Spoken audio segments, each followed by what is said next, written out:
Manifestors, and welcome to your reading for the week of October 7th, 2024. As with all readings, take what serves you well and release what does not. One of the most liberating things about being human is that we have free will choice.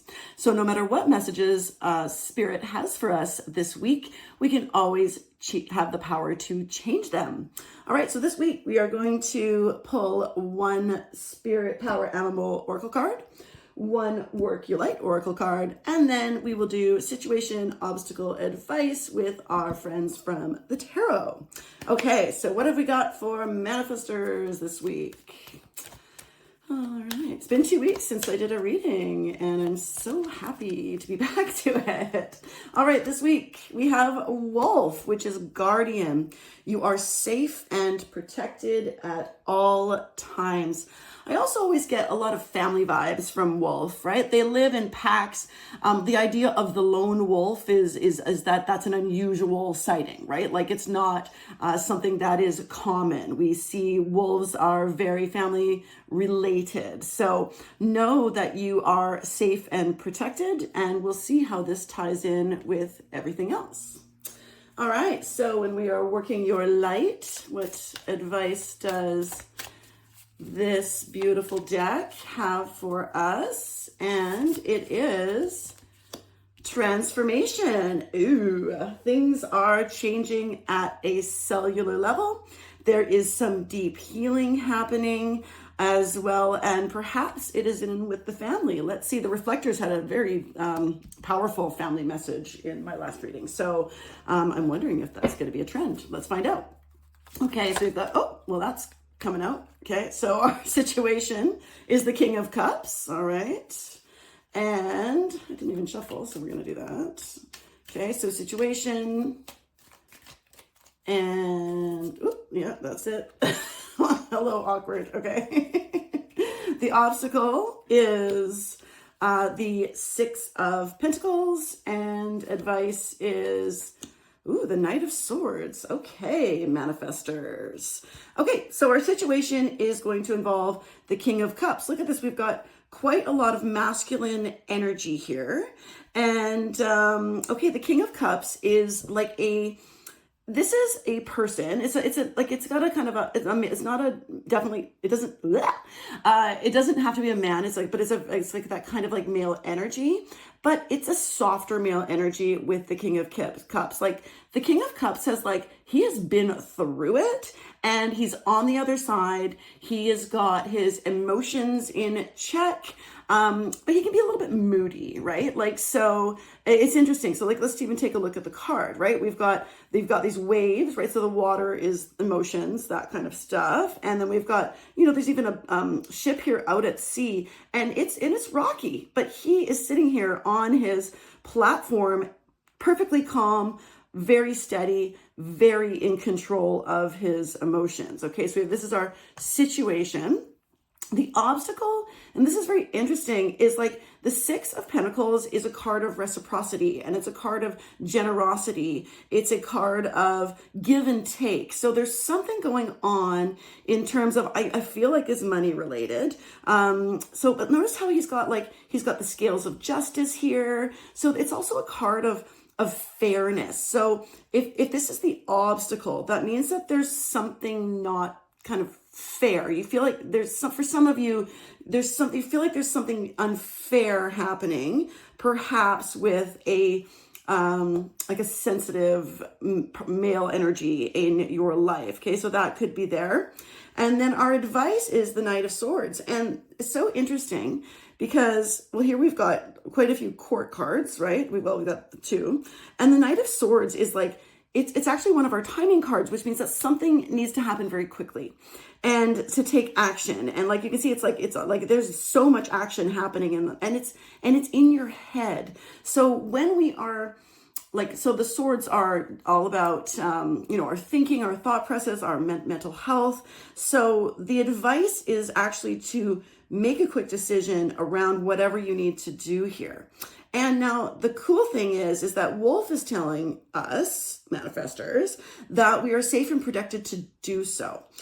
I'm getting that you need to stand up to this person. Okay. There's something, there's a male energy. And again, like it's a softer male energy, and perhaps they are maybe a bit more subversive. Like I'm getting some passive aggressive behavior. Yeah, I'm getting that whatever the situation is, there's some passive aggressive behavior that is happening. And like you'll use your mind to deal with it. Okay. But knowing that you're safe and protected, and that this will actually lead to some sort of transformation for you. I mean, the transformation cards are interesting because we're always transforming, right? Like we age, our cells age every day. Like there's always things are like the only constant in life is change. So we are always transforming, but we have these, sometimes it's just a little bit, right? And then other times it's leaps and bounds. It just depends at where you are this week and where you are in your life. The obstacle, I would like some clarification on some of these. Okay, so tell us more about this, the obstacle, like the 6 of, I'm feeling like there's a lack of generosity happening, there's some inequity. I'm getting inequity with this figure. Yeah. Okay, so let's find out. Okay, the Hierophant. So interesting. Okay, so the Hierophant this is now like the most important card in the reading because it is major arcana. The Hierophant is such an interesting card to me. He's the traditionalist of the tarot. Like the Hierophant likes to keep things the same. And this is part of why this is such a big obstacle. All right. So they're a keeper of knowledge, of culture, of religion, of family values. So there's something going on for some of you in one of those areas with a male figure at the heart of it, right? So the issue may be tied to those values and how they've been presented. A good thing to question is, because we're all raised, we're all socially conditioned all the time, right?